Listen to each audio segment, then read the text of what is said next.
guys, my name is Chastity Adams, and today I'm going to be talking to you about my organization. I just want to make sure that you guys are comfortable and that you have a place to sit and there's plenty of blankets and plenty of pillows. I'm assuming you guys are comfortable because you look very, very comfortable. The reason that I wanted you to be in this type of atmosphere is because I wanted you to experience exactly what the homeless people right now in Atlanta are not experiencing.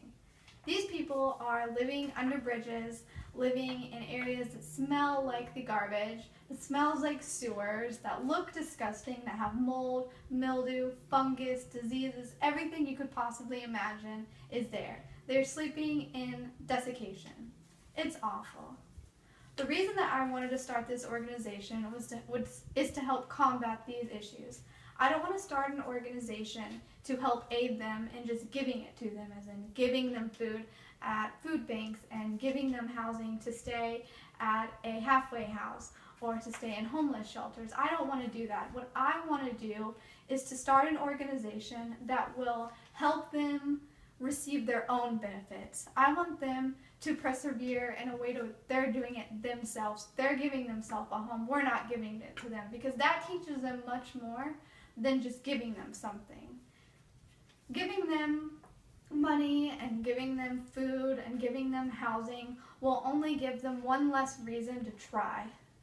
And I want them to want to try. I want to give them hope. Everyone needs a little bit of hope.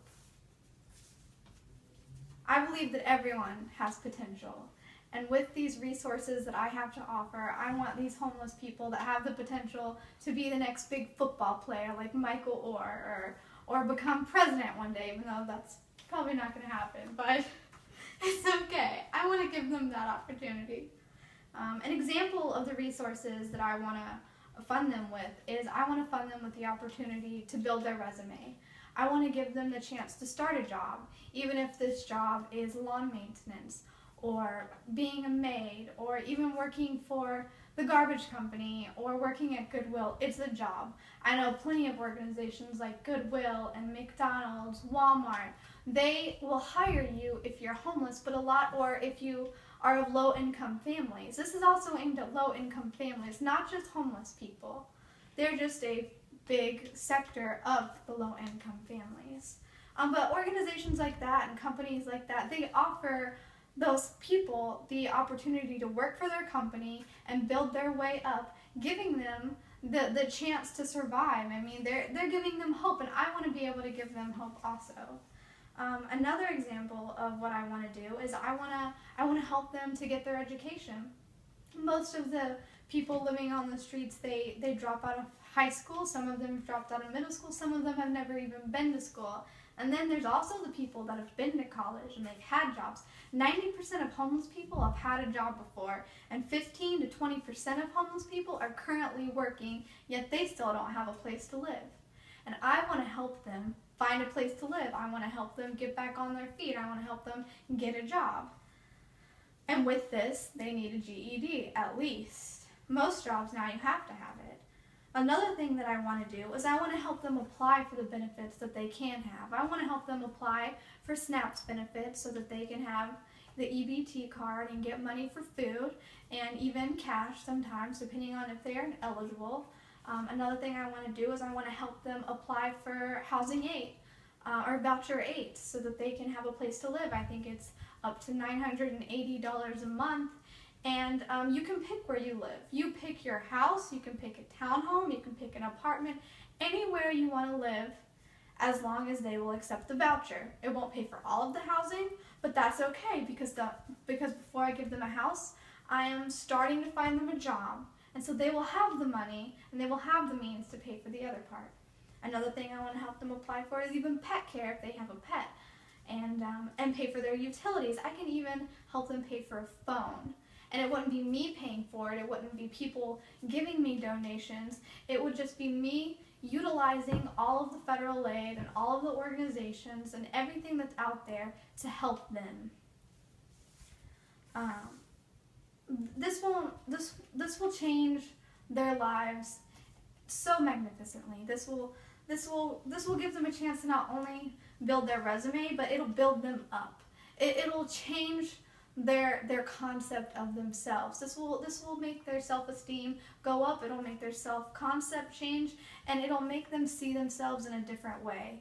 Their reflected appraisal of how they're viewed by society will change because they will see us helping them, not just pushing them aside and saying, here, go live here, here, go eat there. We're saying, here, come be a part of us. Come join the community. Get off the streets and come be with us.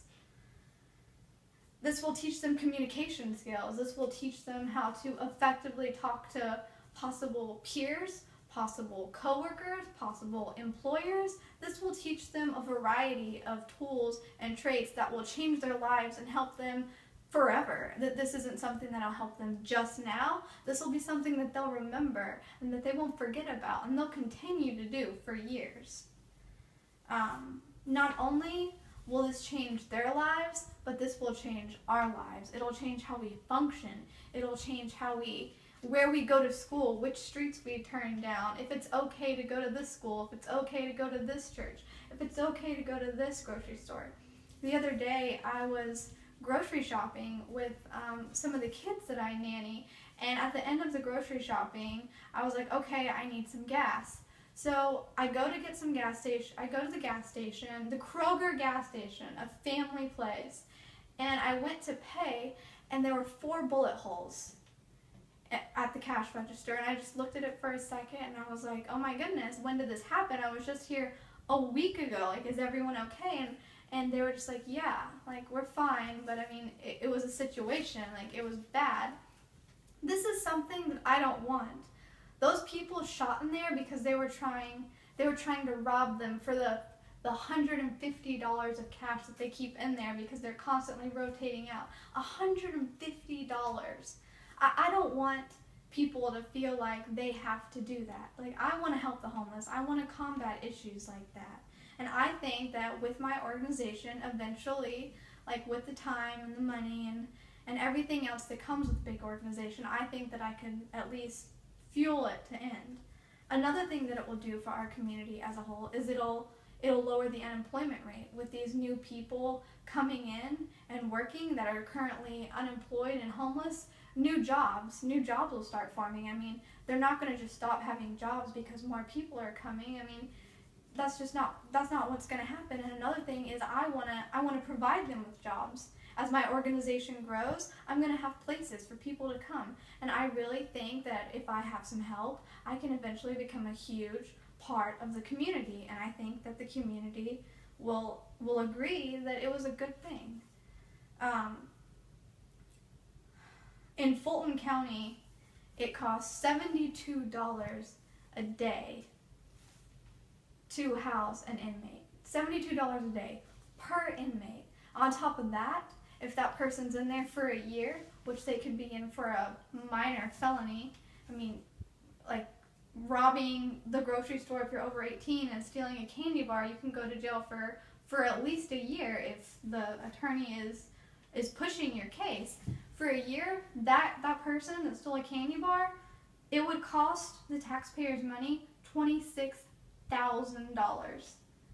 Why would we put money in putting someone to jail like that when we could be helping them? We could be giving them counseling.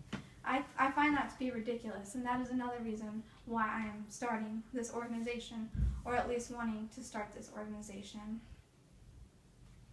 Although my organization remains in the building blocks, with you guys' help, I would like to one day be able to combat all the things that I've talked about, and I have a huge passion for it. And so I really hope that you guys will join me in my perseverance to change Atlanta and change Georgia and change the United States.